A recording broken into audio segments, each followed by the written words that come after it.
Tulabyeko ku kwekalakaasa nga poliisi yeggulira oba yeesaggulira abeekalakaasi ekkubo kati ng'okwekalakaasa okwategekebwa abantu abaali bavumirira ekiteeso essasi kikubo eky'okuggyamu bakkamishona abeekomya omusimbi wansi wa Service Award ng'ayagala babaggyemu obwesige. Munnange abeekalakaasa ku nsonga eyo poliisi yabawerekera.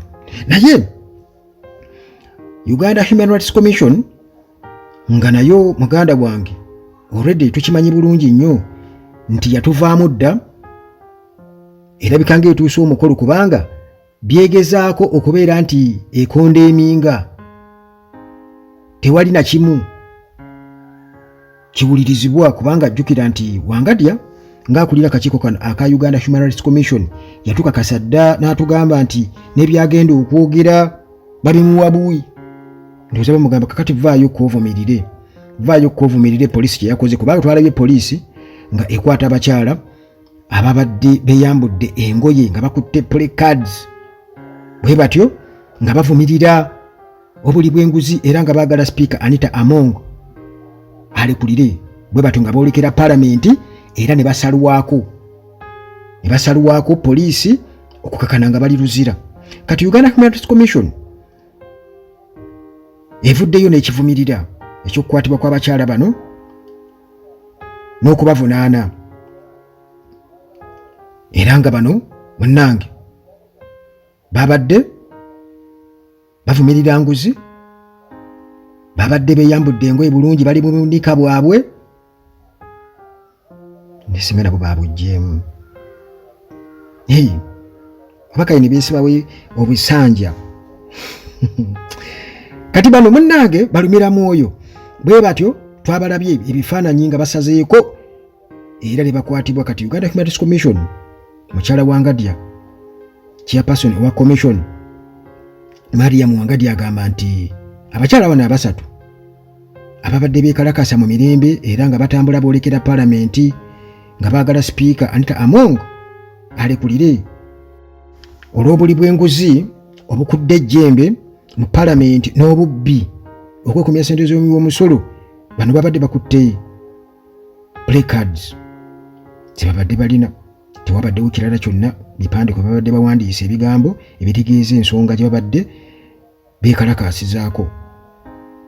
Era okusinziira ku Mariam Wangadya agamba nti babadde nabo bageza kukesasayizinga right yaabwe okubeera nga bawulirwa, nga bagezaako okubeera nga bayita mu ddembe lyabwe eribaweebwa constitution okubeera nga bawulirwa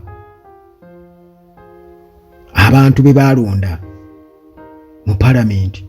Era n'agamba nti kya mukisa mubi nnyo okubeera nti bonnange abakyala bano ababadde bali mu kwekalakaasa okw'emirembe nga tebalinaako muntu yenna gwe batuusizzaako bulabe baakwatiddwa era ne bavunaana emisango egy'okweyisanga ekitagasa.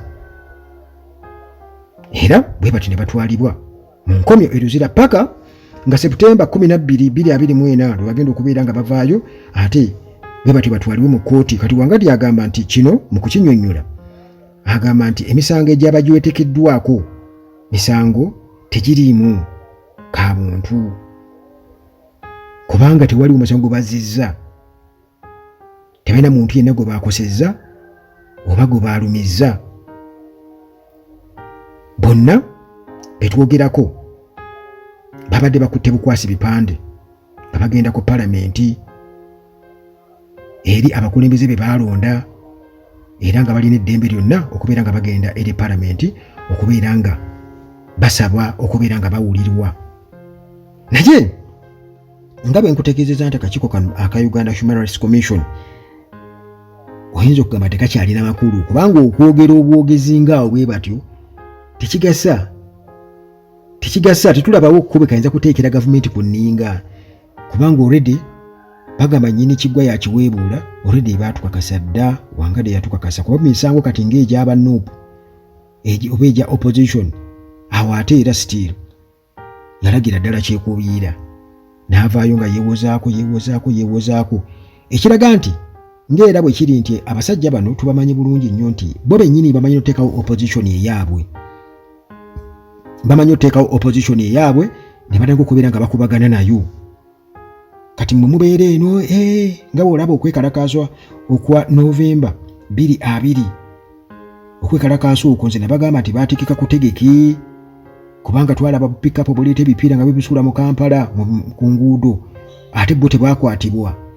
Ne tulaba abavubuka baali bajja ebipiira mu kkubo baali baani abo kubanga Kampala yali atabuse kyokka ate nga bo bakulaga bali awo kwegamba balumirirwa nnyo eggwanga lyabwe okusinga bannayuganda abalala bonna kubanga gwali badde mulimu oba oli awo ogwa poliisi bwe baba nga basobola okweta abasirikale okujja okukuba abantu amasasi.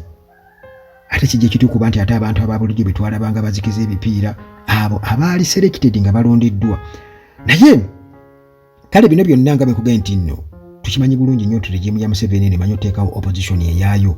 Kati n'akakiiko kano ak'eddembe ly'obuntu nako kwegamba kajja kujja kaleeta statement ng'eyo gwolowooze nti n'akakiiko k'eddembe ly'obuntu kakola kikaavayo ne kakivumirira kubanga ko kaagala kigende mu record international community etegere nti akakiiko k'eddembe ly'obuntu ke twalekayo kuba jjukira nti ziri commissions endala baazigoba ez'ensi yonna baazigoba. Museveni yazigamba nti mugendeeko mu Iraq oba mu Afghanistan babeetaaga eyo naye wano Uganda tulina Uganda Human Rights Commission so nga ate Uganda Human Rights Commission boolede baatukakasa dda Wangadya kennyini n'atugamba nti naye byakola babimugamba bugambi era ne mu nkiiko ze bagendamu oba meetings ze batuulamu mulimu n'abalina zi pistol ogekuba omusajja ajambadde agitadde wano n'agiteeka ku mmeeza ne batandika okumuwa ebyokwogera kati aliwo nga puppet kitegeeza nti kino just for formality ti Uganda Human Rights Commission eyogedde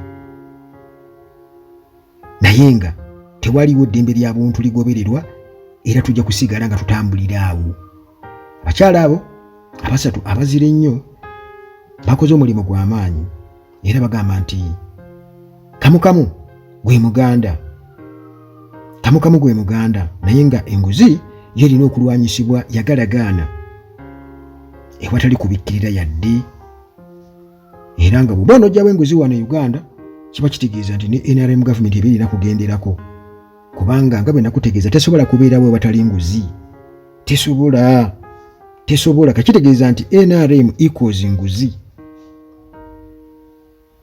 Kitegeeza gweyagala kujjawo nguzi nga bw'onogamba nti mu programu zaayo ziri eza poverty eradication kati bwe bayagala nguzi eradication kitegeeza nti oba otegeeza NRM eradication oba otegeeza kujjawo NRM ayagala kujjawo nguzi ojjawo NRM. In fact NRM gy'olina okusooka okujjawo enguzi tejja sigaza kifo. Byange